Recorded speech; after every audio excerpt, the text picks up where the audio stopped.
बटेंगे तो कटेंगे। बीजेपी का यह बयान चर्चा में आ गया है। योगी आदित्यनाथ ने जैसे ही यह बयान दिया, उसके बाद से एक सियासी सरगर्मी कह लीजिए, सियासी भूचाल कह लीजिए, झारखंड में आ गया है। खुल खुलकर लोग नकाब से बाहर निकल रहे हैं। एक तरफ बंधु तिर्की कह रहे हैं कि मुसलमानों की तरफ कोई आंख उठाएगा तो आंख फोड़ देंगे। दूसरी तरफ बन्ना गुप्ता साहब कह रहे हैं कि मुसलमानों की तरफ अगर कोई बढ़ेगा तो छोड़ेंगे नहीं। वहीं जवाब में हिमंता बिस्व शर्मा साहब भी अब आ गए हैं।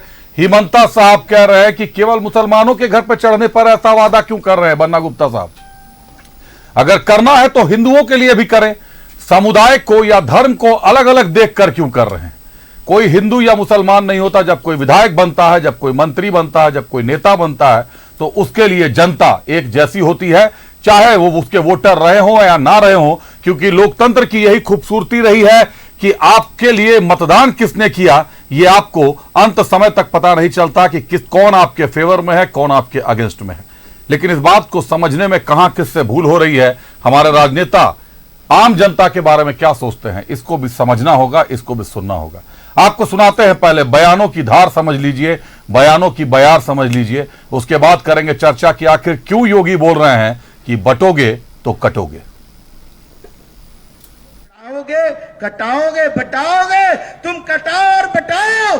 हम कहते हैं यदि तुमने मां का दूध पिया है और तुम लड़ोगे और कटाओगे, तो हम कहना चाहते हैं कि यदि हमारे बबलू भाई के घर में यदि कोई हिंदू कट्टरपंथी हमला करेगा, नौशाद भाई के घर में कोई हिंदू कट्टरपंथी हमला करेगा, तो वहां बन्ना गुप्ता उसका विरोध करने के लिए खड़ा रहेगा। बन्ना गुप्ता जी ने जो बात बोले हैं, सेकेंड लाइन उन्होंने नहीं बोला कि अगर कट्टर मुसलमान हिंदू का घर में आएगा तो बन्ना गुप्ता दीवार बन के खड़ा रहेगा।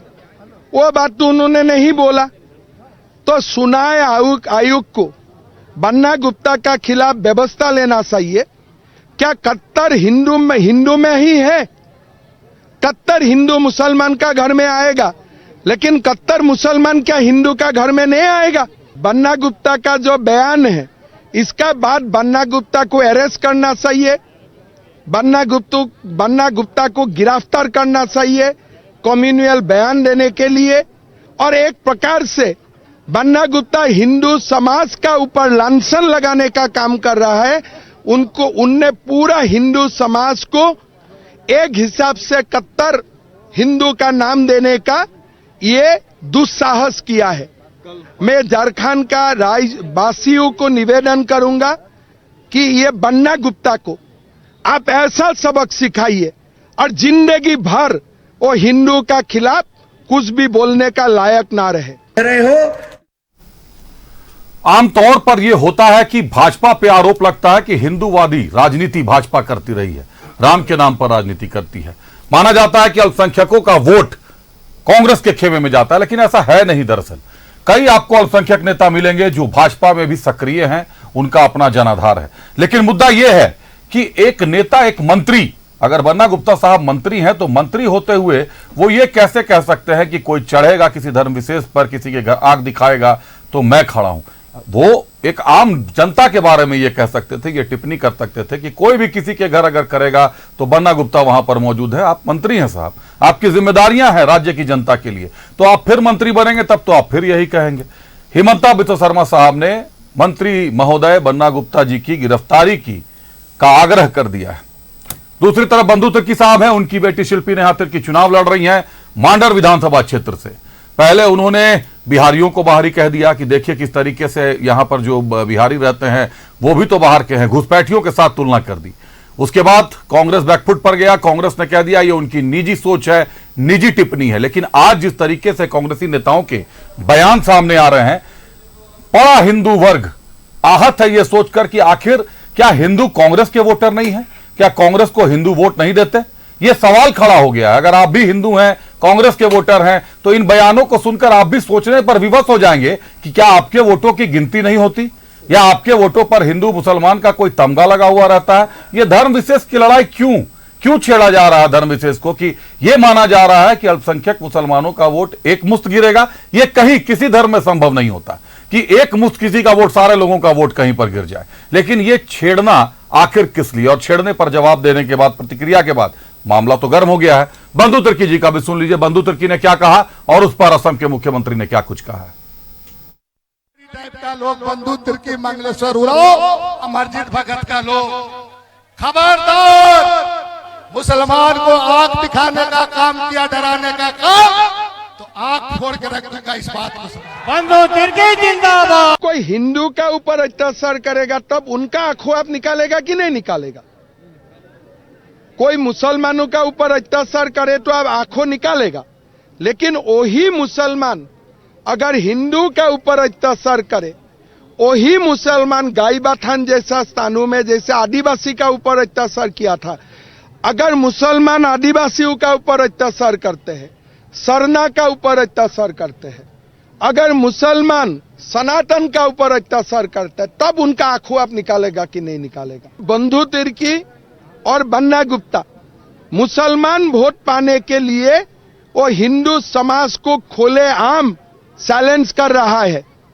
इसका ऊपर चुनाव आयोग को संज्ञान लेना चाहिए और झारखंड का जनता, सरना हो, सनातन हो, सिख हो, बौद्ध हो, जैन हो, सब मिलके ये बन्ना गुप्ता और बंधु तिर्की को ऐसा सिखाना चाहिए कि और जिंदगी में वो चुनाव लड़ने का काबिल ना बने।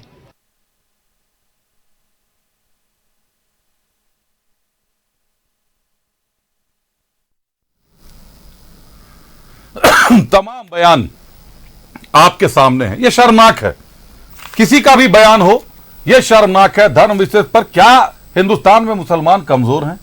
क्या हिंदुस्तान में हिंदू कमजोर हैं?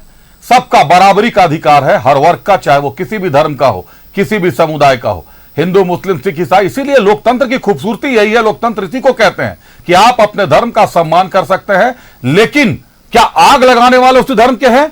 ये जो लोग बयान दे रहे हैं ये कि उसी धर्म के लोग हैं? अगर कोई मुसलमान ये बयान दे कि हमारे ऊपर चढ़ा जाएगा, हमको मारा जाता है, तब ये समझ में आता है। लेकिन बोलने वाले अगर सरना है या बोलने वाले हिंदू धर्म के लोग हैं तो ये तो उकसाना हो जाएगा ना साहब, कि आप उकसा रहे हैं कि आपको मारेगा तो आप क्यों जाएंगे साहब? उनको बचाने के लिए उनके बगल का कोई रामचंद्र सिंह नहीं जा सकता? किसी मुस्लिम के घर में, किसी परवाज खान के घर में अगर कोई हमला करेगा तो क्या कोई अभिषेक सिन्हा बैठकर तमाशा देखेगा? ये नहीं होता है। आप ही ये नहीं करते, हर हिंदू ये करता है। और किसी अभिषेक सिन्हा के घर पर कोई आएगा तो परवाज खान भी आता है। लेकिन इसको मुद्दा चुनाव का आपने बना दिया और अब यह मुद्दा ऐसा हो गया है कि अब तो फतवा जारी होने लगा, चिट्ठियां जारी होने लगी।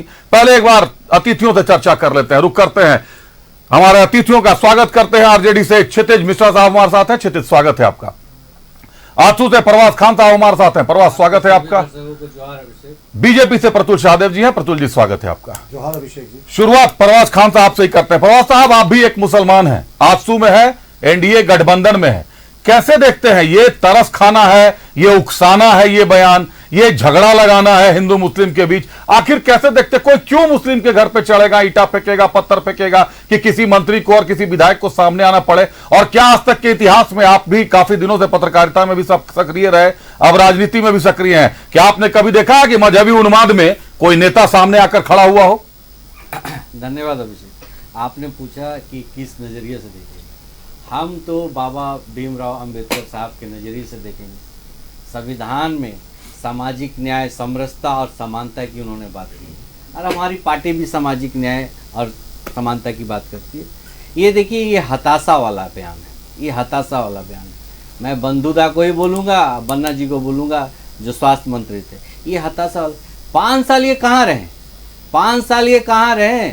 आज जो बोल रहे हैं कि मुसलमान के तरफ इस तरह से, इस तरह का ये जो भाषण दे रहे हैं, जो भाषण को हम दोहराना भी नहीं चाहते हैं, ये 5 साल कहाँ रहे? अक़लियत समाज के लिए क्या किए? आज इनको लग रहा है कि अक़लियत समाज भी जो ठगा हुआ था, जो चाह के भी मतदान केंद्र में जाके सवाल पूछ के बदलो सरकार की भूमिका में रहेगा और ईवीएम में बटन दबाएगा, इसलिए हताशा वाला बयान है। अभिषेक, अगर ये 5 साल अगर रहते तो क्या करते? हज हाउस होता या 15 सूत्री कमेटी का जो मीटिंग होता वो करते, यहाँ तक कि आप देखिए बंधु दा हो या बन्ना गुप्ता जी हो, मंत्री हैं, रहे हुए हैं। आप सोचिए कि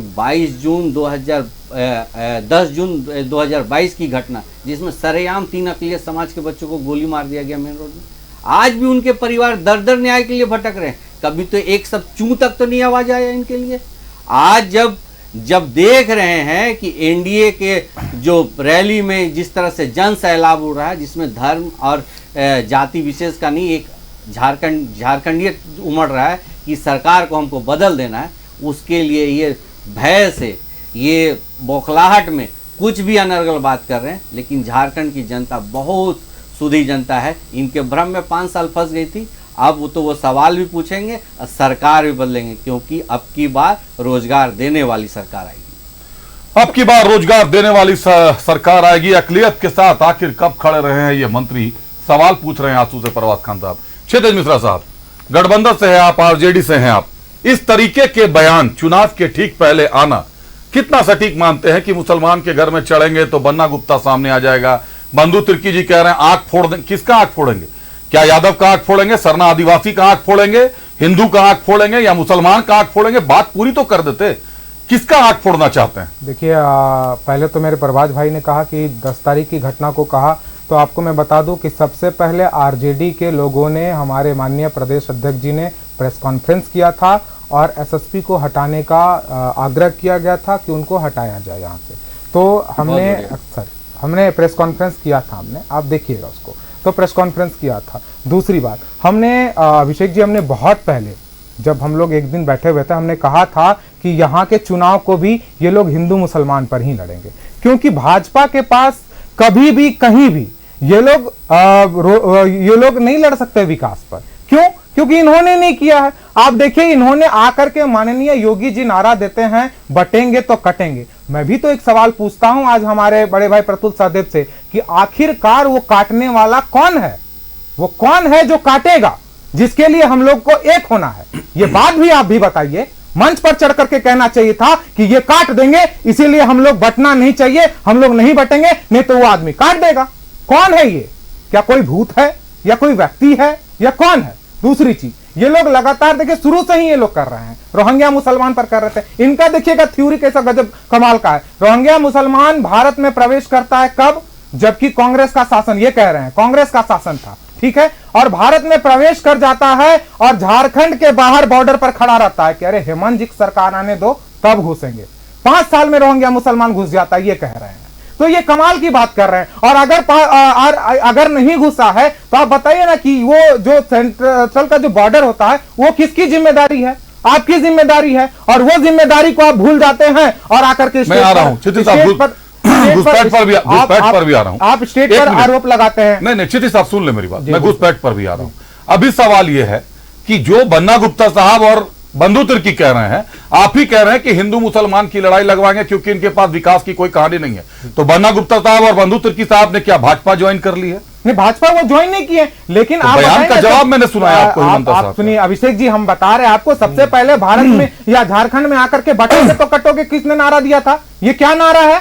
क्या है? क्या किसी धर्म का नाम था? कौन काट रहा है? किसी धर्म विशेष कौन काट रहा है ये भी बताइए। आप काट कौन रहा है? जवाब दीजिए। काट कौन रहा है? कौन से धर्म को? आप बताइए। किस धर्म को? वही तो हम पूछना चाह रहे हैं, किसको बोल रहे हैं? क्या ये कहा गया कि हिंदुओं बटोगे तो कटोगे? ये आप, मैं कह रहा हूं ना, जवाब दीजिए कि कौन। पहले मैं भी सवाल पूछ रहा हूं, जवाब दीजिए कि किसको कह रहा है कटेगा, किसको बटेगा तो कटेगा। समस्त झारखंडियों के लिए भी हो सकता है। कौन काटेगा? समस्त झारखंडियों के लिए हो सकता है। जान रहे हैं ना कौन काटेगा? बताइए। बांग्लादेशी काट सकते हैं, काटेगा बांग्लादेशी घुसपैठ काट सकते हैं। वो झारखंड जवाब देता जा रहा हूं सर, जवाब देता जा रहा हूं। यहाँ असम में नहीं है क्या?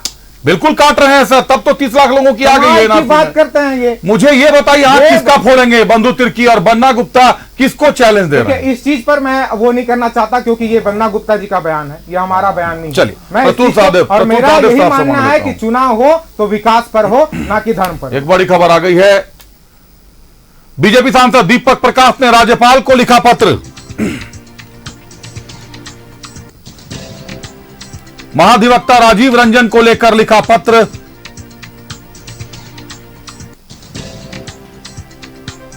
राजीव रंजन पर चुनाव में संदेहास्पद भूमिका निभाने का आरोप।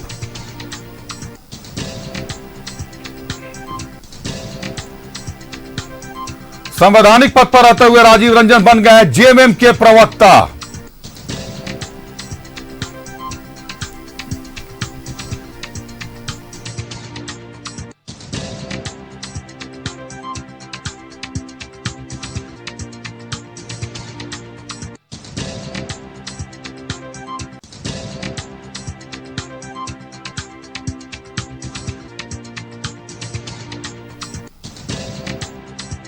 ज्यादा इस मामले में जानकारी के लिए सीधे सांसद दीपक प्रकाश हमारे साथ जुड़ रहे हैं। दीपक साहब, आपने राज्यपाल को पत्र लिखा है। राजीव रंजन एडवोकेट जनरल महाधिवक्ता को आप लोग बता रहे हैं कि जेएमएम के प्रवक्ता बन गए हैं, सरकार के प्रवक्ता के तौर पर हर जिले में घूम रहे हैं और वकीलों के लिए, वकीलों का वोट साधने का काम कर रहे हैं सरकार के लिए। देखिए, महाधिवक्ता जो है वो संवैधानिक पद है। जब कानून का रक्षक ही भक्षक बन जाए तो इस राज्य का भला कौन करेगा, ये हमारे लिए चिंता का विषय है। मॉडल कोड ऑफ कंडक्ट लगा हुआ है, आचार संहिता लगी हुई है और इनके कार्यालय में झारखंड मुक्ति मोर्चा के झंडे, पोस्टर और पंपलेट रखे गए हैं। वो सरकारी कार्यालय है, वहां पर बैठ करके योजना बनती है कानून को तोड़ने के लिए, आचार संहिता को भंग करने के लिए। ये एक बड़ा दुर्भाग्य का विषय है और सच ये है कि इनको अभी तुरंत नैतिकता है तो इस्तीफा देकर के झारखंड मुक्ति मोर्चा का सदस्यता ग्रहण करे और राजनीति के मैदान पर आकर के हम लोगों से सीधा और सीधा आजमा ले। राजनीति के मैदान में आकर सीधा सीधा आजमा ले। दीपक प्रकाश साहब, इस मामले में आप लोगों ने चुनाव आयोग को भी, राज्य निर्वाचन आयोग को भी पत्र लिखा है। मामला इसलिए बनता है क्योंकि वो ट्रस्ट कमेटी के चेयरमैन भी हैं महाधिवक्ता राजीव रंजन साहब, और जहां भी जा रहे हैं, धनबाद जा रहे हैं, गिरिडीह जा रहे हैं, बार एसोसिएशन की जो चिट्ठियां जारी कर रहे हैं वहां के बार एसोसिएशन के पदाधिकारी, वो ये लिख रहे हैं कि बार की बैठक है, बार के जो सदस्य हैं उनकी बैठक है वकीलों के कल्याण को लेकर, और जो जानकारियां मिल रही है कि वहां पे बीमा का फॉर्म भरवाया जा रहा है, पेंशन के लिए आश्वस्त किया जा रहा है कि पेंशन मिलेगा आपको अगर भविष्य में INDIA गठबंधन की सरकार आती है। 5 साल तक ये क्या करते रहे। ईडी के मामले में हेमंत सोरेन जब एक्यूज थे तो हेमंत सोरेन जी की पैरवी करने लगे स्टेट के खिलाफ। इससे दुर्भाग्य और क्या हो सकता है। और तो और इनको अगर बहुत वकीलों के कल्याण की चिंता थी तो 5 साल तक मौनी बाबा क्यों बने हुए, क्यों केवल सिर्फ हेमंत सोरेन के गणेश परिक्रमा में लगे हुए थे। इसलिए वकील सीधा जानता है, वकील समाज जीवंत है, एडवोकेट बार जो एसोसिएशन होता है वह जीवंत है, इनके जलेबी के जाल में फंसने वाला नहीं है। लेकिन महामहिम से मैंने पत्र भेजने का काम किया है और उनसे निवेदन किया है इनको तुरंत और तुरंत पदमुक्त करे, नहीं तो 23 तारीख को जब भाजपा की सरकार आएगी तो ये हटेंगे नहीं, हटाए जाएंगे। भाजपा की सरकार आएगी तो महाधिवक्ता हटेंगे नहीं, हटाए जाएंगे। बड़ा बयान सांसद दीपक प्रकाश का। बहुत धन्यवाद दीपक जी हमसे जुड़ने के लिए, तमाम बातें न्यूज़ 11 भारत से करने के लिए।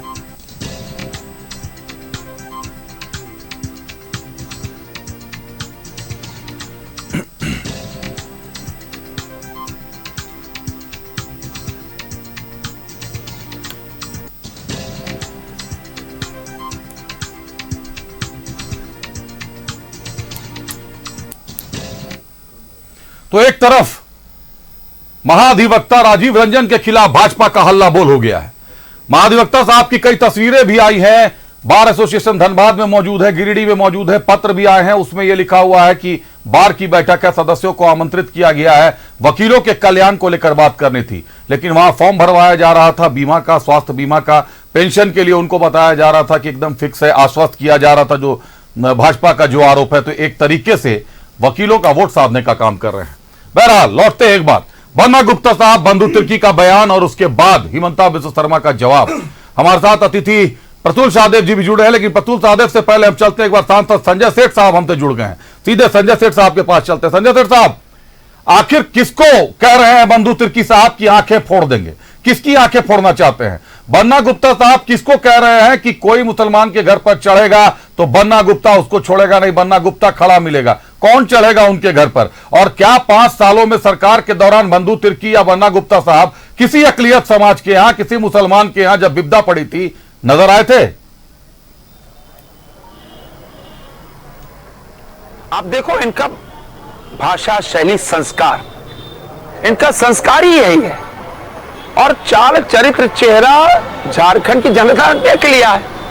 आप बन्ना गुप्ता को देखो, उन्होंने पूरे हिंदू समाज को आज नीचा दिखाया और कहा हिंदू कहीं आतंकवादी होता है, कट्टरपंथी होता है।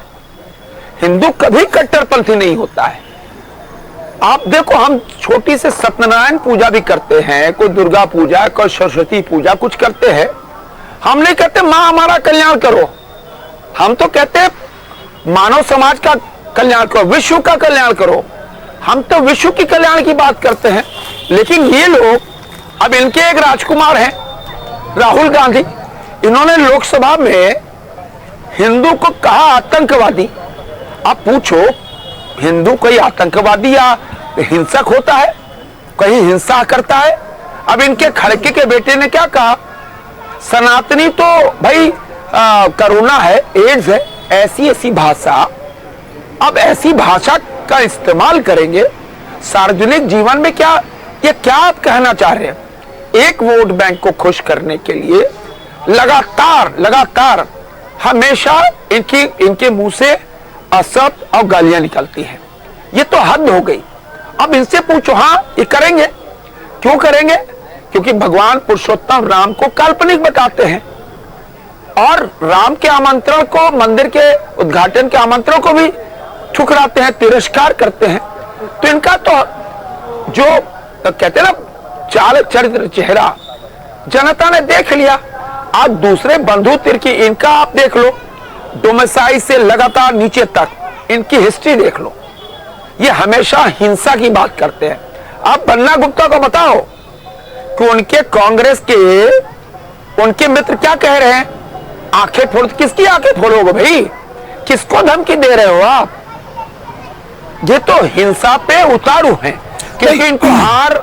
संजय सिंह साहब, हिंसा पे उतारू है, बयान तो दे रहे हैं, बयान से हिंसा जरूर भड़क सकती है। आम जनमानस इसमें कहीं ना कहीं कंफ्यूज हो जाएगा, वो परेशान हो जाएगा कि आखिर हमारे नेता क्या कहना चाहते हैं। लेकिन आपसे यह समझना चाहता हूं कि क्या शिल्पी नेहा तिर्की जी, बंधु तिर्की की जो बेटी हैं, उनको आदिवासी समाज वोट नहीं करता, हिंदू समाज वोट नहीं करता, या बन्ना गुप्ता साहब पश्चिमी जमशेदपुर पश्चिमी से प्रत्याशी हैं, उनको आदिवासी हिंदू समाज ने तिरस्कृत कर दिया है, केवल मुसलमान का वोट साधने के लिए, अकलियत समाज का वोट साधने के लिए वो इस तरीके का बयान दे रहे हैं? क्या आप लोगों का हिंदू समाज के वोट पे एक छत्र साम्राज्य आप मानते हैं कि समस्त हिंदू केवल बीजेपी को वोट देता है? ये तो आप देखो ना, इनसे पूछो इनकी मानसिकता और इनका दिमागी दिवालियापन कैसे। मैंने तो समझाया ना, राहुल गांधी से लेकर खड़के के बेटे तक और नीचे तक, आज बन्ना गुप्ता, फिर बंधु तिर्की, ये सोच रहे हैं कि भाई एक वोट बैंक हमारा सुरक्षित रहे और वो वोट बैंक खुलकर आए। तभी तो बांग्लादेश से जो घुसपैठियों कौन घुसा रहा है, ये सारा खेल आप समझो। बांग्लादेश से घुसपैठी लाकर यहां करना, यहां बसाना, यहां संरक्षण देना, एक वोट बैंक के आधार पर उसको एक संरक्षण देना, और फिर आज बन्ना गुप्ता ने किसको राजू, किसको मुन्ना, कौन है भाई? ये क्यों कह रहे हो? पूरे हिंदू समाज को आप नीचा दिखा रहे हो।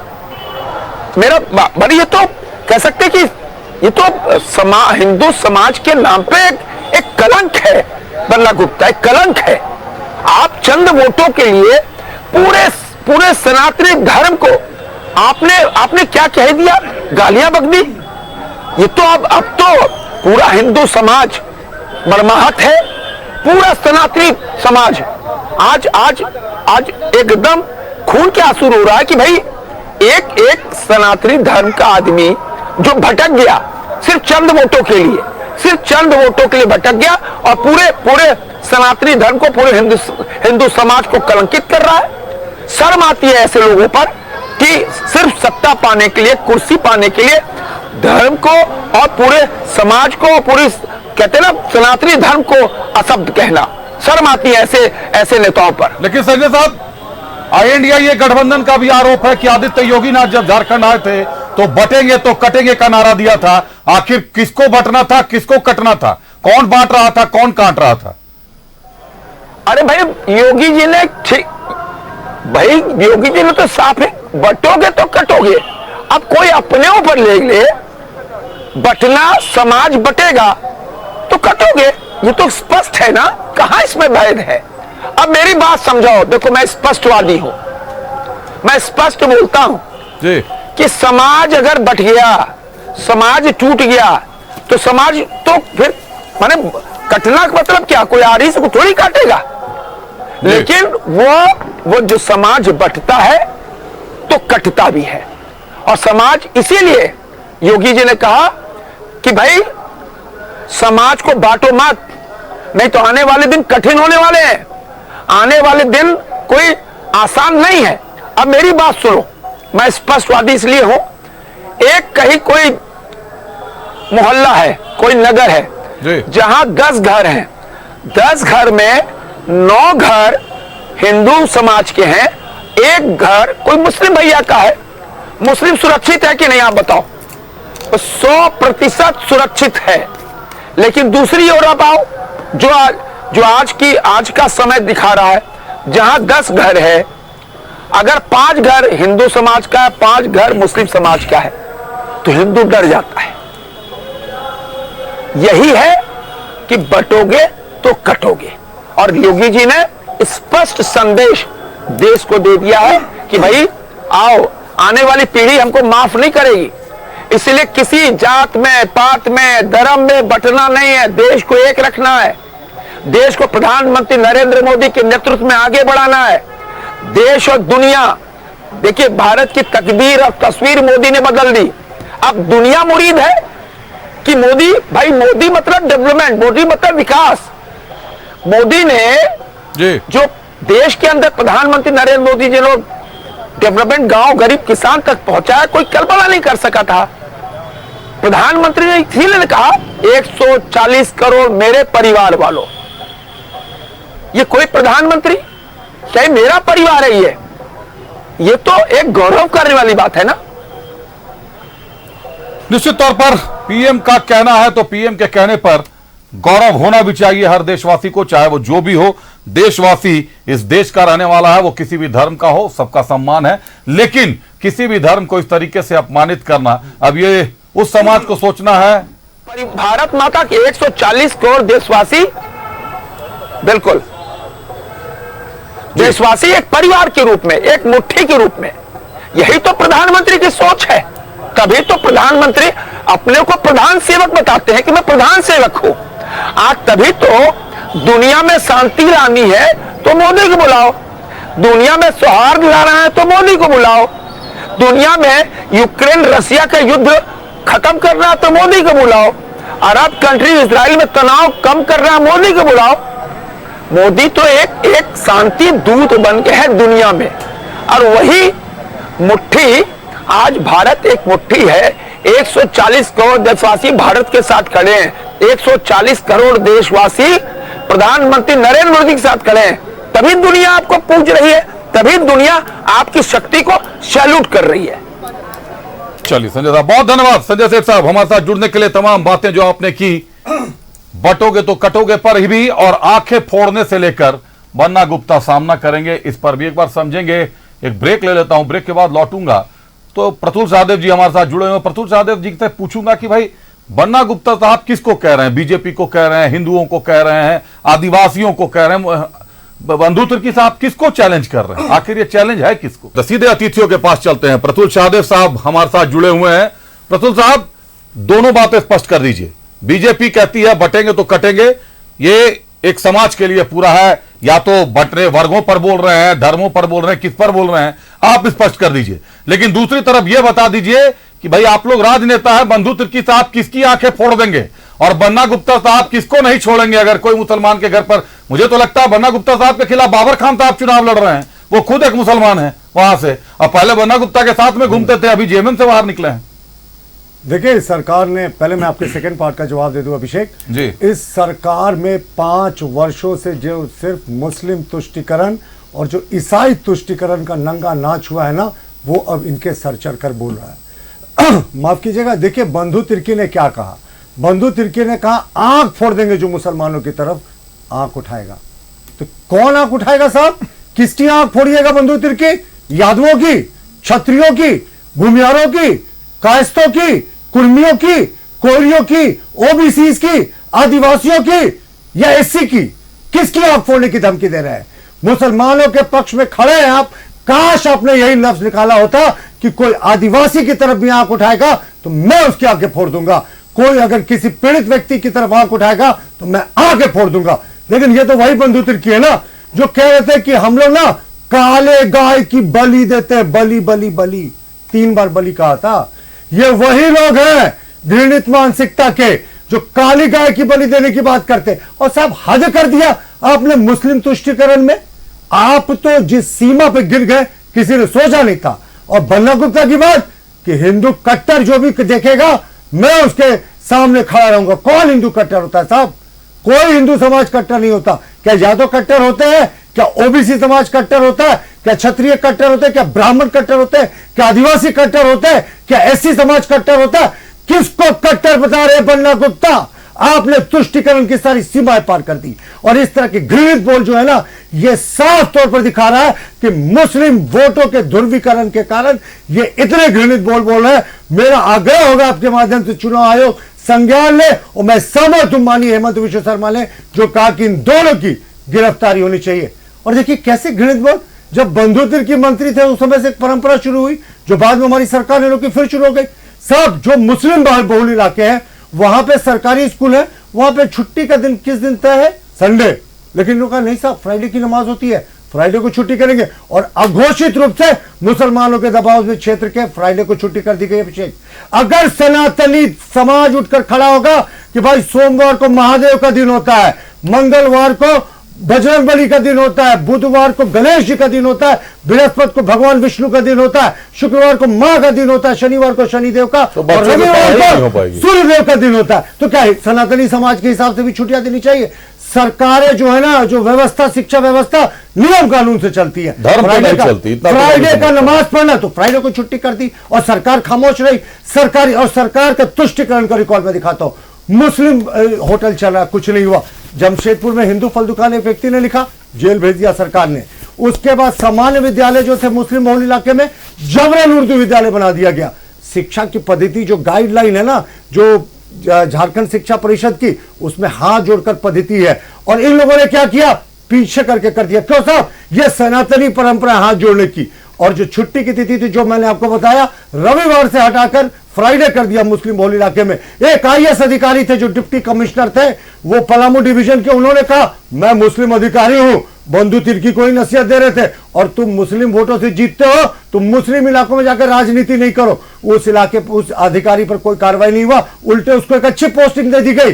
तो यह सरकार ने उर्दू को प्रतियोगी परीक्षा के मुख्य भाषा में शामिल किया, हिंदी को बाहर कर दिया। यह तुष्टिकरण का नंगा नाच है। नमाज स्थल दे दिया विधानसभा में जब कोई ऐसा डिमांड नहीं था। और दूसरे धर्मों का साहब, हिंदू का, सिख का, क्रिश्चियंस का क्या हो गया? आपने क्यों नहीं इनके लिए किया? सिर्फ मुस्लिम वोटों को खुश करने के लिए। और जहां तक इनके फतवे की बात है ना, मैं आपको बताता हूं, जो संडे चर्च होता है ना, संडे चर्च के बाद लंबी परंपरा आई है। खुट्टी, सिमडेगा और गुमला के कई इलाकों में और झारखंड के कई इलाकों में यह फरमान जारी होता था। आज बिशप ने क्या कहा था साहब? यह सरकार हमारे लिए क्रिसमस गिफ्ट है। अरे आज बिशप साहब, आपका प्रचार धर्म का प्रचार करने का काम है। आप कब से किसी सरकार को क्रिसमस गिफ्ट कहने लगे? और सरकार ने भी क्या बखूबी रिटर्न गिफ्ट दिया, जमकर धर्मांतरण की छूट दी। मैं फाइनली आपको बोल रहा हूं, आपका जो सेकंड पॉइंट था कि जब जब बटा है तब तब कटा, ये बिल्कुल सत्य कथन है। आप याद कीजिए, महाराजा कनिष्का का वो भारत, अखंड भारत, उसकी सीमाएं अफगानिस्तान से आगे तक थी। वो आज तक देखिए सामाजिक और जो धार्मिक आधार और क्षेत्रीय आधार पर बढ़ता बढ़ता कितना संकुचित हो गया।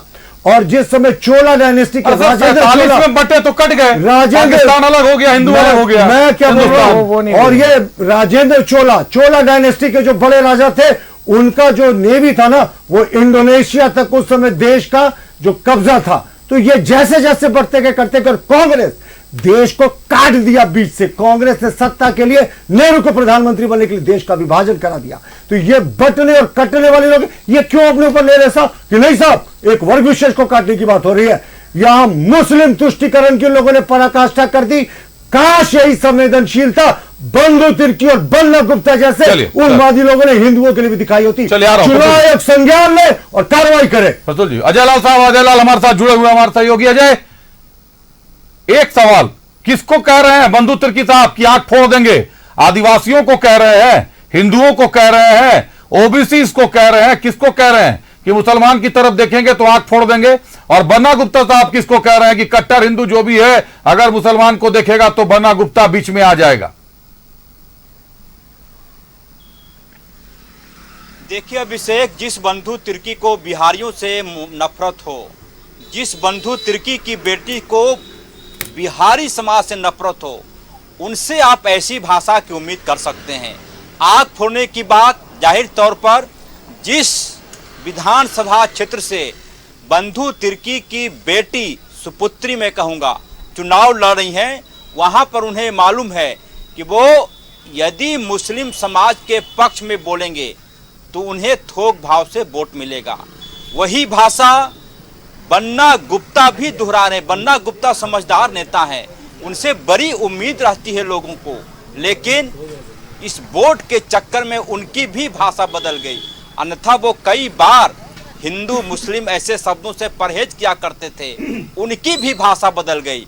आग फोड़ने की बात वो कह रहे हैं, यदि कोई व्यक्ति नौशाद के यहाँ जाएगा तो मैं चट्टान की तरह खड़ा हो जाऊंगा। उनको यह भी कहना चाहिए कि यदि कोई नौशाद शंकर प्रसाद के घर जाएगा तो वो चट्टान की तरह खड़े हो जाएंगे, तब मामला बैलेंस जैसा समझा जाता। ये सीधे सीधे हिंदुओं से नफरत। तो ये तो धार्मिक उन्माद फैलाना हो गया ना अजय। बंधु तिर्की की अजय, ये तो धार्मिक उन्माद फैलाना हो गया ना। ये चुनाव के एक दिन पहले इस तरीके के बयान, ये तो धार्मिक उन्माद फैलाने वाली बात हो गई। आप धर्म के नाम पर राजनीति करने लगे, आरोप आप दूसरे पर लगा रहे हैं कि वो करते हैं।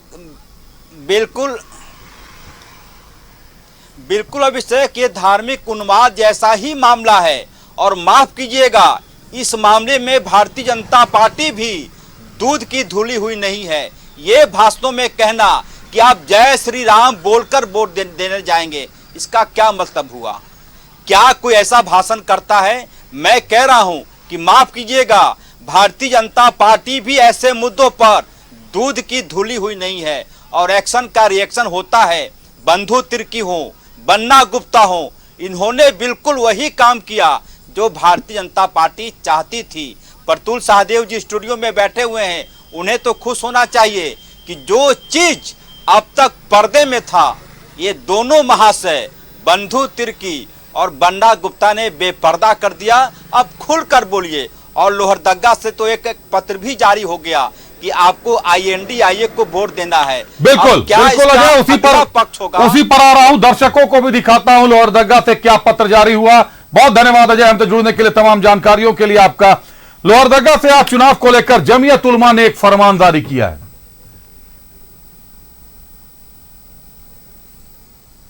वो भी आपको दिखाएंगे कि जमीयत उलमा का फरमान क्या है। फरमान यह है कि INDIA गठबंधन को आपको वोट देना है, आप INDIA गठबंधन को वोट दीजिए। वो चिट्ठियां, वो तमाम दस्तावेज हम आपको दिखाएंगे, लेकिन उसके पहले एक बार क्षितिज का रुख करते हैं। क्षितिज, आपने कहा था बटोगे तो कटोगे का क्या अर्थ होता है? प्रतुल सहदेव जी ने उसको बताया आपको कि बटेंगे तो कटेंगे का क्या मतलब है। लेकिन धार्मिक उन्माद फैलाने का, अगर बात करें धार्मिक उन्माद को फैलाने का, धर्म को लेकर राजनीति करने का, तो सीधे सीधे INDIA गठबंधन के नेता दिख रहे हैं। और INDIA में भी RJD और GMM ने कहीं टिप्पणी नहीं की है धर्म को लेकर। लेकिन कांग्रेस के नेता वेंटिलेटर पर, कांग्रेस जो चली गई है, किसी तरीके से सांस ले रही है, ये क्या संजीवनी बूटी खोज रहे हैं? संजीवनी फूकने का काम हो रहा है ये?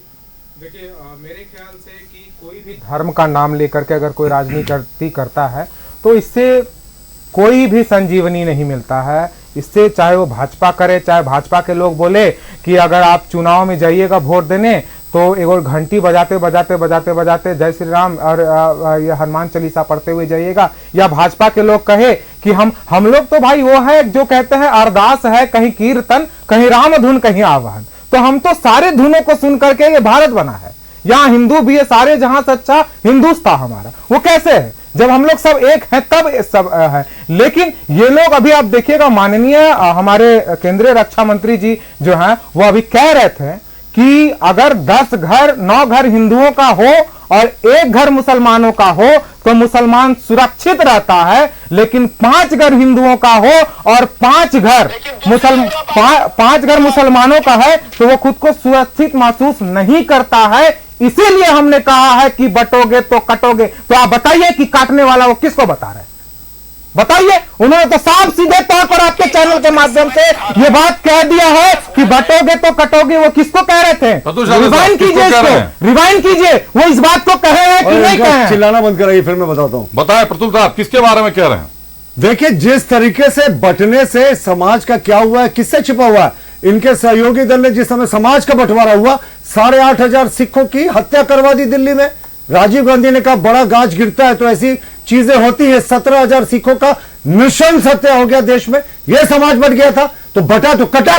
ये बिल्कुल बटना नहीं चाहिए, एक होकर रहना चाहिए। जब समाज बटा तो इनके कार्यकाल में मुजफ्फरपुर दंगे हुए, इनके मैंने नहीं टोका। दरभंगा के दंगे हुए इनके कार्यकाल में, भागलपुर के दंगे हुए इनके कार्यकाल में, मेरठ के दंगे हुए। जब जब समाज को कांग्रेस और राजद ने विघटनकारी नीतियों के कारण बांटा है तो इस तरीके से समाज में बिखरा हुआ है। हमारा तो मूल मंत्र है साहब, सबका साथ, सबका विकास, सबका विश्वास। प्रधानमंत्री आवास होता है तो क्या हम चेहरा देख के देते हैं कि कौन किस धर्म का है? प्रधानमंत्री ग्रामीण सड़क योजना बनती है तो क्या उसमें धर्म विशेष के लिए पाबंदी होती है? सरकारी योजनाओं का सबको लाभ मिलता। लेकिन ये जो बांग्लादेश से घुसपैठ या अब्दुल आता है ना, उस पर हमारी आपत्ति है। ये अब्दुल झारखंड के मुसलमानों का हक मारता है। 15 सूत्री योजना जो चलती है अल्पसंख्यक कल्याण की, ये अब्दुल जो है बांग्लादेश का ये डकार जाता है। बांग्लादेश का इसको जो अब्दुल है ना, वो मुसलमानों का स्कॉलरशिप डकार जाता है और लव जिहाद, लैंड जिहाद, पॉलिटिकल जिहाद करता है झारखंड के आदिवासी बेटियों के साथ। तो ये जो तुष्टिकरण की नीति है, अरे हिम्मत है तो बोलिए कि बंधु तिर्की किसका आंख फोड़ने की बात कर रहे थे।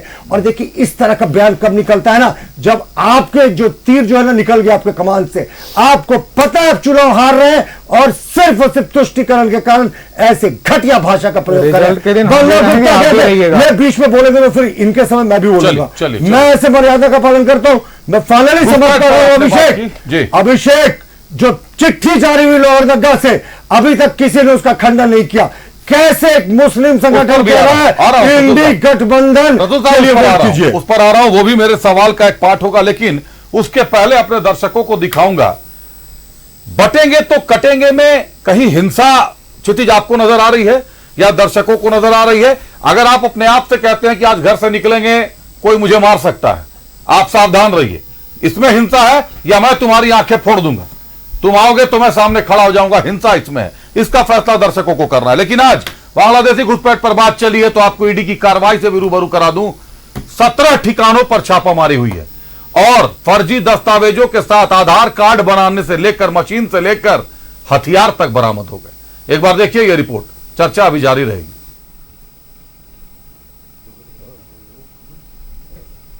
बांग्लादेशी घुसपैठ को लेकर ईडी का शिकंजा, झारखंड और पश्चिम बंगाल में छापेमारी, रांची समेत 17 ठिकानों पर ईडी का छापा, फर्जी आधार, जाली पासपोर्ट, अवैध हथियार बरामद, प्रिंटिंग मशीन समेत कई सामान बरामद। विधानसभा चुनाव को लेकर वोटिंग से एक दिन पहले ईडी ने बड़ी कार्रवाई की है।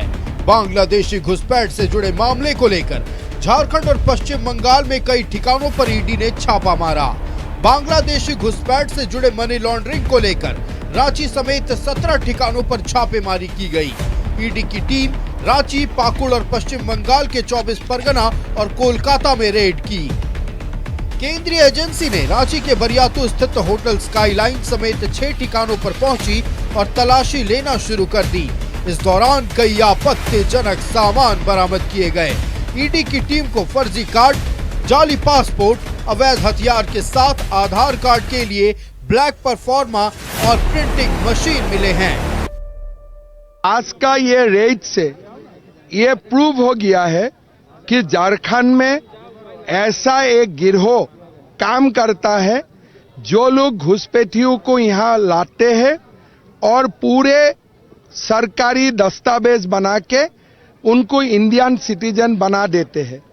आज का जो रेड है, हेमंत सोरेन जी ने भी खुद बोले थे कि घुसपैठियों का हटाने का जिम्मेदारी सेंट्रल गवर्नमेंट का है। अगर सेंट्रल गवर्नमेंट आज कार्रवाई कर रहा है, अगर घुसपैठियों को जो लोग रक्षणाबेक्षण देता है, भारतीय नागरिक करते हैं, उनका घर में अगर छापा पड़ा है तो उनको तो सब लोग मिलकर वेलकम करना चाहिए। सितंबर में देह व्यापार मामले में झारखंड पुलिस के छापेमारी के दौरान कुछ महिलाओं को गिरफ्तार किया गया, जिसके बाद जांच में यह बात सामने आई थी कि उन महिलाओं को बांग्लादेश से देह व्यापार के लिए बुलाया गया था।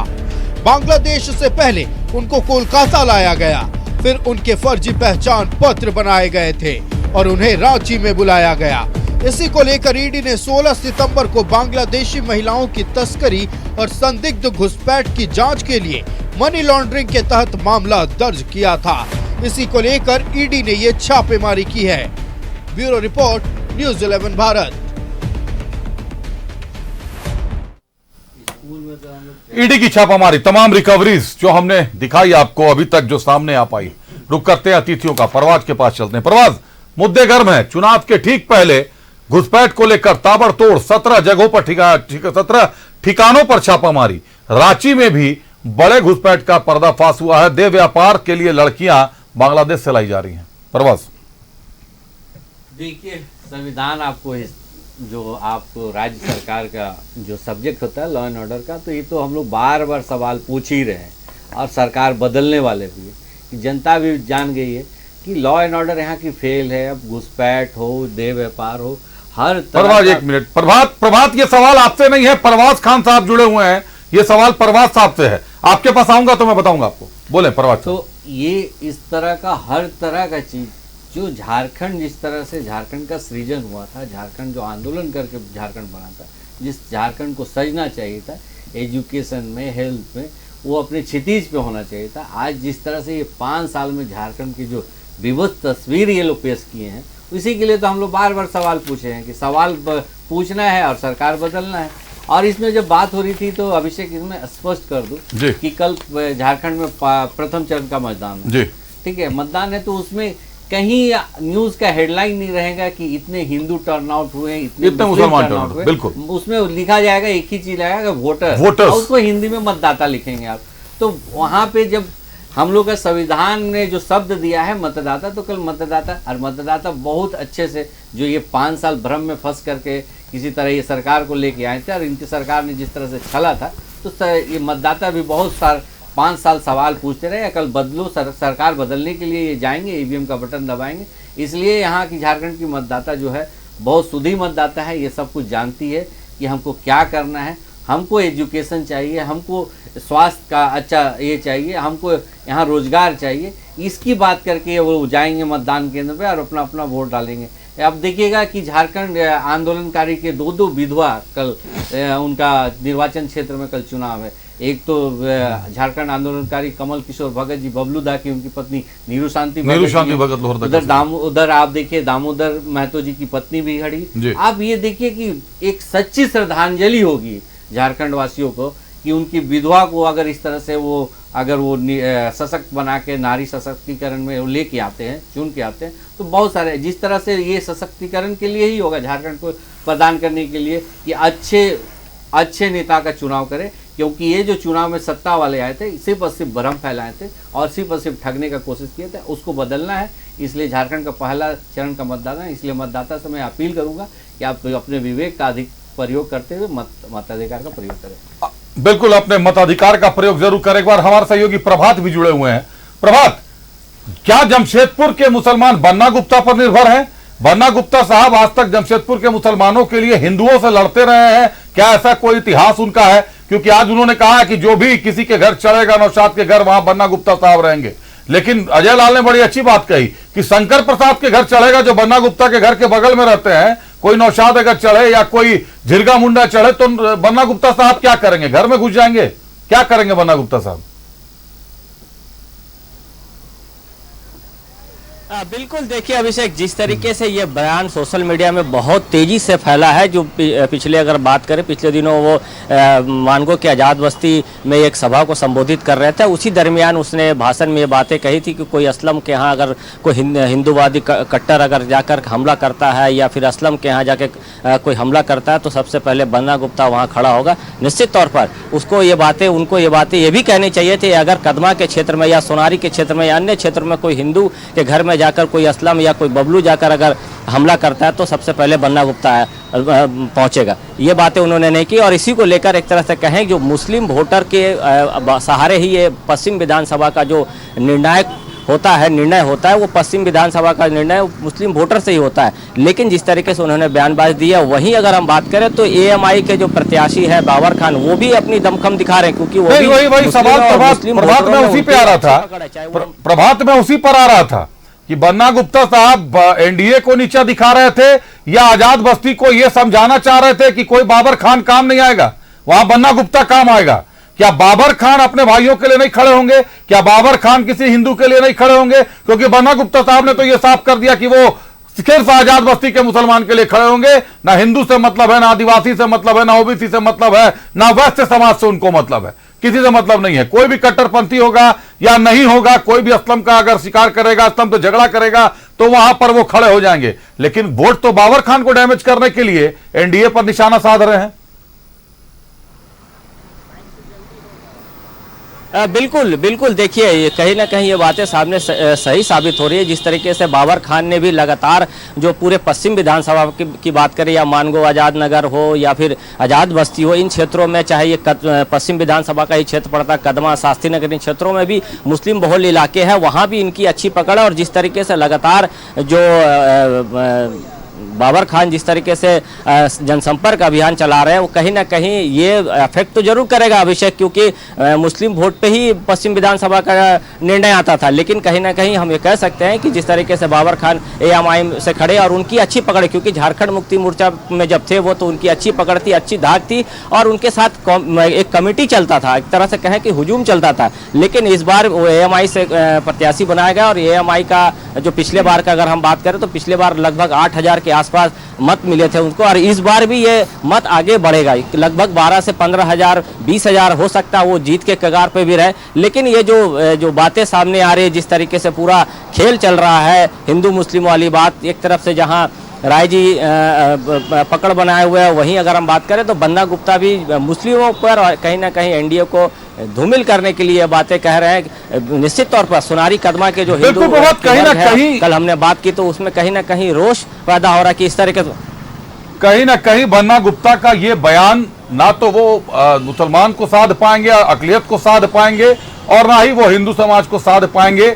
ये जातिवादी राजनीति ऐसा नहीं है कि अब देश के लोग नहीं समझते। कुछ 1% वोटर्स को आप रुझा सकते हैं, उनको समझा सकते हैं कि भाई बन्ना साहब ने तो खुले मन से ऐसा कह दिया। लेकिन ऐसा नहीं है कि पढ़े लिखे अकलियत समाज के लोग या हिंदू समाज के लोग ये नहीं समझते हैं कि आप दरअसल बाबर खान के वोट बैंक में सेंधमारी कर रहे हैं। आप ये बताना चाह रहे हैं अकलियत समाज को कि बाबर खान साहब अगर अकलियत समाज से आते हैं तो उनको वोट मत दीजिए, आप मुझे दीजिए क्योंकि मैं खड़ा हो जाऊंगा, आप दोबारा मंत्री बनिएगा तब तो खड़ा होइएगा साहब, मंत्री बनकर कहां खड़े हुए, ये भी तो पूछेगा, आजाद बस्ती के लोग पूछेंगे। बहुत धन्यवाद प्रभात हमसे जुड़ने के लिए, तमाम जानकारियों के लिए। एक तरफ बयानों की बयार बह रही है, बयानों का वार चल रहा है, दूसरी तरफ जमीयत उलमा ने भी एक फरमान जारी कर दिया है। अब इस फरमान पर भी, विवादित फरमान पर सियासी जंग शुरू हो गई है। क्या है पूरा मामला, देखिए ये रिपोर्ट। जमीयत उलमा का फरमान, इंडी गठबंधन को वोट देने का फरमान, जमीयत उलमा के फरमान पर बीजेपी का हमला। निशिकांत दुबे ने कहा, ये फतवा भारत की एकता और अखंडता पर प्रहार है। क्या ये देश मुसलमानों के कानून से चलेगा? इंडी गठबंधन को ये बताना चाहिए कि ये देश बाबा साहब अम्बेडकर के संविधान से चलेगा, या ये देश कुरान के आधार पर चलेगा, आयत के आधार पर चलेगा, मुस्लिम वक्फ बोर्ड के आधार पर चलेगा, सुन्नी वक्फ बोर्ड के आधार पर चलेगा, शिया वक्फ बोर्ड के आधार पर चलेगा। ये उनको बताना चाहिए। और ये इस चुनाव में सबसे महत्वपूर्ण मुद्दा होने वाला है, और पूरे भारत को प्यार करने वाले लोगों के लिए सबक है कि आप हिंदू, मुस्लिम, सिख, ईसाई जो कुछ भी हैं, आपको ये तय करना होगा कि ये संविधान मिटाने के लिए जो इंडी गठबंधन ने जमाते उलमा हिंद से लेके वक्फ बोर्ड को या सिया वक्फ उलेमा वक्फ बोर्ड को जो है आगे किया है, इसको खत्म करना है या नहीं करना है। फरमान को लेकर हिमंता बिस्वा शर्मा का कांग्रेस से सवाल। जमीयत उलमा और कांग्रेस के बीच क्या हुआ है समझौता? कांग्रेस को बोलना चाहिए कि जमीयत और आपका बीच में क्या समझौता हुआ है। क्या और घुसपैठिया लाने का समझौता हुआ है? क्या शुक्रवार दिन का स्कूल बंद करने का समझौता हुआ है? क्या समझौता हुआ है? ऐसे तो स्टेटमेंट कोई भी नहीं देगा। तो जमीयत और कांग्रेस का बीच में जो भी एग्रीमेंट हुआ है उनको जनता का सामने कांग्रेस को लाना चाहिए। पहले चरण के चुनाव से ठीक पहले जमीयत उलमा ने फरमान जारी कर मुस्लिम समुदाय को इंडी गठबंधन को वोट देने को कहा है। ये फरमान जमीयत उलमा के लोहरदगा जिला द्वारा जारी किया गया है, जिस पर बीजेपी हमलावर है और चुनाव आयोग से कार्रवाई की मांग कर रही है। बहुसंख्यक समाज इसका प्रतिवाद करेगा ईवीएम के जरिए। हम चुनाव आयोग से मांग करते हैं कि इस पर कड़ी कार्रवाई हो। लेकिन इनके जो रंग थे ना, इनका जो छिपा चेहरा था, एक बार सांप्रदायिक चेहरा फिर से इंडी गठबंधन का लोगों के सामने बेनकाब हो गया। जमीयत उलमा के फरमान पर चुनाव आयोग ने संज्ञान लिया है। वहीं लोहरदगा के निर्वाची पदाधिकारी और उपायुक्त ने भी कहा है कि एसपी को इसकी जांच के निर्देश दिए गए हैं। तो इसी तरफ से वो सच्चाई होगी, मतलब वायलेशन है। हम लोग को डीसी लोहरदगा का ऑलरेडी डायरेक्शन दे दिया, वो संस्था वहां का उसका कानूनी कार्रवाई करने के लिए वो इंक्वायरी करके आज शाम तक वो कार्रवाई कर लेंगे। उसमें वो वायलेशन का तेरा में आती है, वो पेपर सच्चाई में वो सही तो पुलिस को उपलब्ध कराया जा चुका है और एसपी साहब जो है वो इसमें विधि सम्मत कार्रवाई कर रहे हैं। इसके बारे में आपको जानकारी जब वो कार्रवाई और इन्वेस्टिगेशन हो जाएगा तो कुछ ही समय में वो आपको उपलब्ध कराएंगे। बुधवार को राज्य की 43 सीटों पर वोट डाले जाएंगे, लेकिन इससे पहले जमीयत उलमा के फरमान ने प्रदेश की राजनीति में उबाल ला दिया है। Bureau report, news 11 Bharat.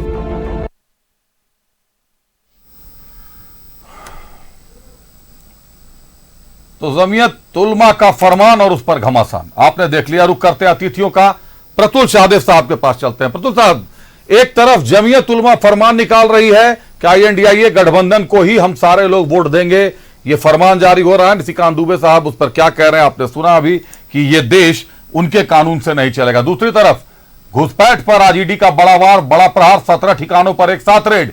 Connected है क्या सारे मामले आपस में? देखिए, सबसे पहले जमीयत उलमा ने जो फरमान और फतवा जारी किया ये बहुत ही निंदनीय है। और जिस तरीके से ये कोई पहला फतवा थोड़ी हुआ जारी इस देश में। मैंने तो आपको कहा ना कि कई चर्च हैं सुदूर खुट्टी, सिमडेगा, गुमला के इलाकों में जहां से फरमान जारी होता है, फतवा जारी होता है एक दल विशेष के लिए वोट करने का संडे प्रेयर के बाद। कई ऐसे फरमान देने वाले जो मुस्लिम संगठन है, जैसे अभी आपने जमीयत उलमा का दिखाया, वो कहते हैं अल्पसंख्यकों को कि इंडी गठबंधन को वोट दो। तो क्या ये राजनीति में धर्म का मिश्रण नहीं? हम पे आरोप लगाते हैं। और साहब, ये तो कोई पहला बार नहीं हुआ कि इंडी गठबंधन के लिए या कांग्रेस और उसके गठबंधन के लिए किसी मुस्लिम संगठन ने वोट का फरमान जारी किया हो। याद है ना, शाही इमाम अब्दुल बुखारी, वो तो जामा मस्जिद से फरमान जारी किया करते थे, फतवा जारी किया करते थे कि कांग्रेस को वोट दो, अपनी गर्दन बचानी है। तो गूगल करके देख लीजिए कितने बार शाही इमाम अब्दुल बुखारी ने ये फतवा जारी किया है। क्या आप समझते हैं साहब, ये बहुसंख्यक समाज की आप भावना को हाथ नहीं करते? ये क्या वोटर होता है? आप मजहब के आधार पर बांटने की कोशिश कर रहे हैं। और जिसको आपत्ति है जय श्री राम कहकर वोट करने पे ना, वो सोचे मर्यादा पुरुषोत्तम भगवान श्री राम शौर्य के प्रतीक है देश के। और जो लोग कहते हैं ना कि देश सभी मजहबों से बना हुआ है आदिकाल से, याद कर लीजिए क्रिश्चियन धर्म और इस्लाम कितने पहले आया है, जबकि सनातन धर्म का ना आदि है ना अंत है, वो तो हजारों हजार वर्ष से है। तो भारतवर्ष की बुनियाद सनातन धर्म पे थी। बाद में विदेशी आक्रमणकारियों ने इन दूसरे धर्मों का भी समावेश किया और अधिकांश लोग जो कन्वर्ट हुए वो यहीं के लोग थे। जमायत उलमा ने जो अभी फतवा जारी किया है ये बेहद ही निंदनीय है। और जिस तरीके का फतवा जारी हो रहा है ये क्या दिखा रहा है साहब कि आप धर्म विशेष की राजनीति कर रहे हैं। और दूसरा प्रश्न आपने ईडी पे जो किया, मैं देख रहा था कांग्रेस और जेएमएम के नेताओं की बौखलाहट, कह रहे थे ये ईडी का रेड जो है ना ये प्रेशर टैक्टिक्स। अभिषेक, आपको मैं बयान भी सुना दूंगा नेताओं का। प्रेशर टैक्टिक्स है। क्यों प्रेशर टैक्टिक्स है?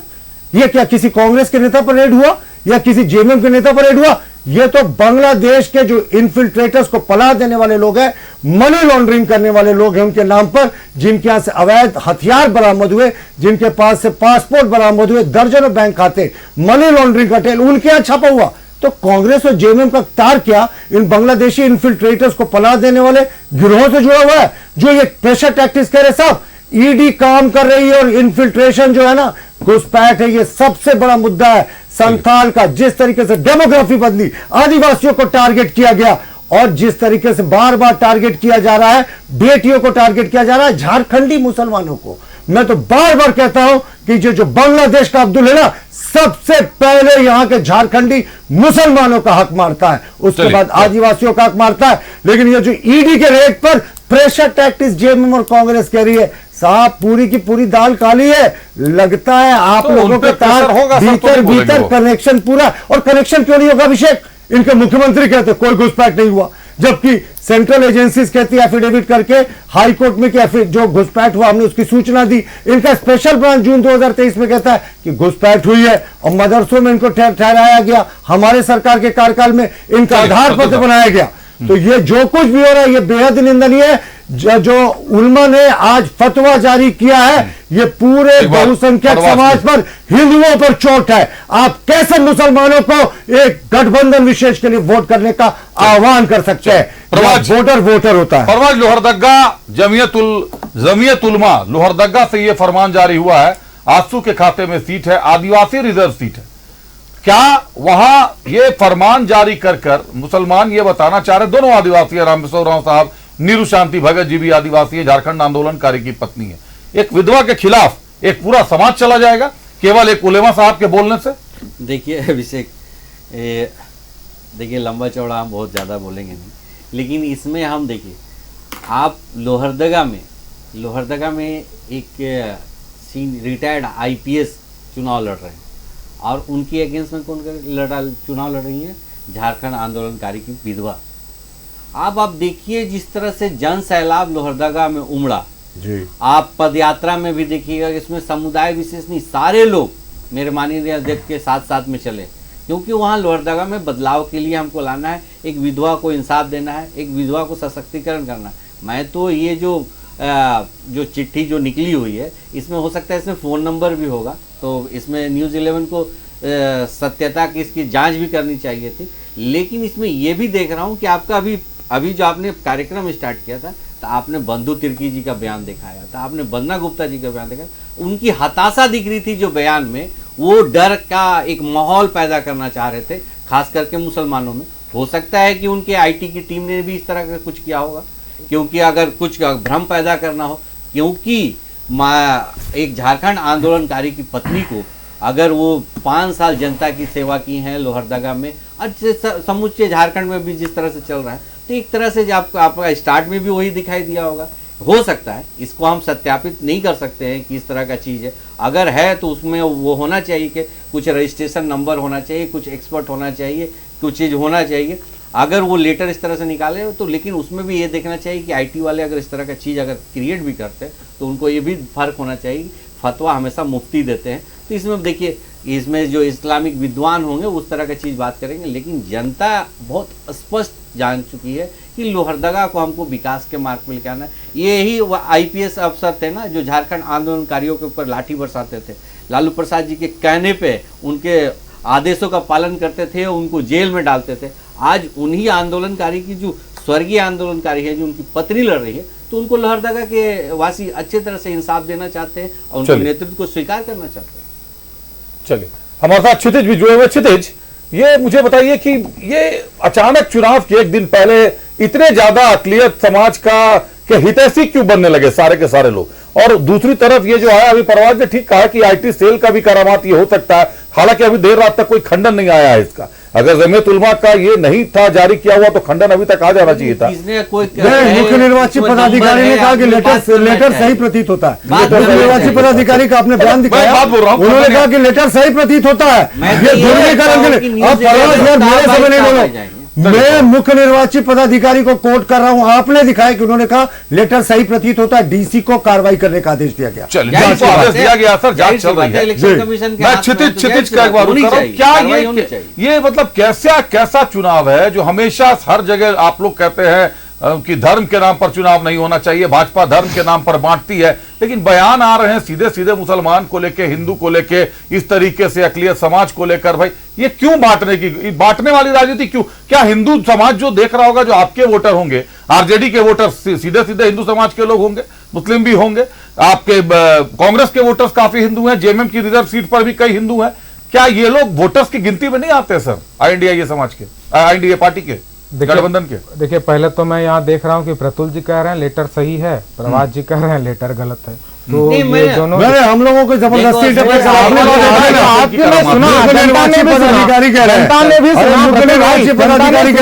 परवाज ने ये शंका जाहिर की, हम लोगों को कोर्ट मत कीजिए, हिम्मत है तो बोलिए, ये फतवा गलत होता है। हमारे सवाल हिम्मत है तो बोलिए, हम तुम्हारे जीतने वाले ये लोग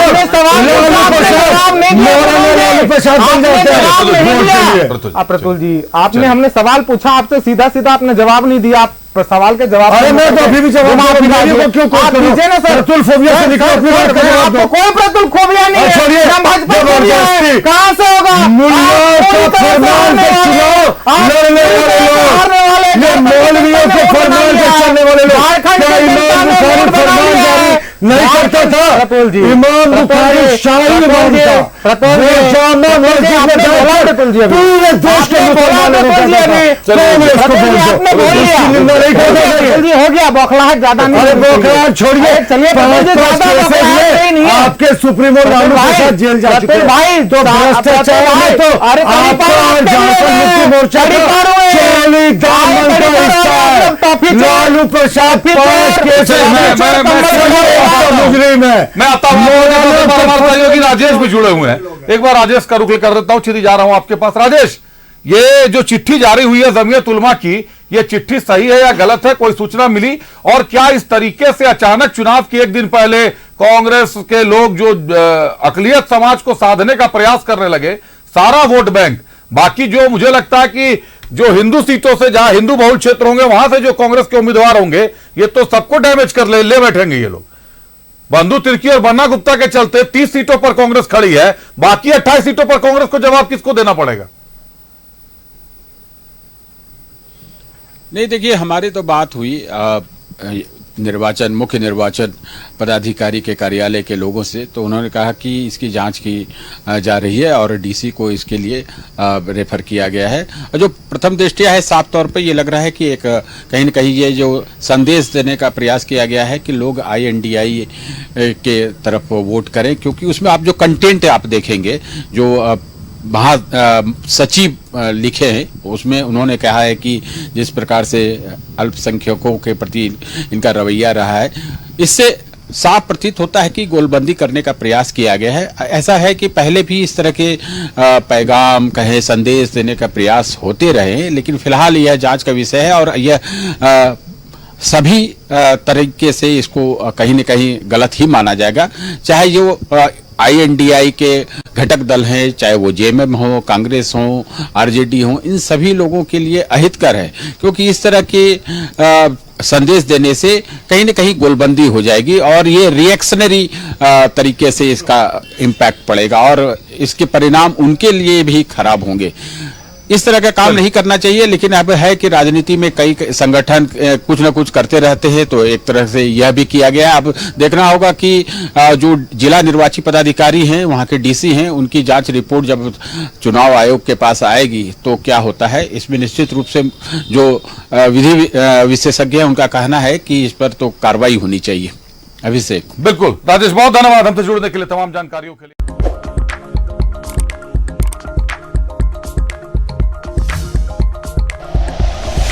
like and share videos, subscribe करें हमारा चैनल और प्रेस करें बेल आइकॉन।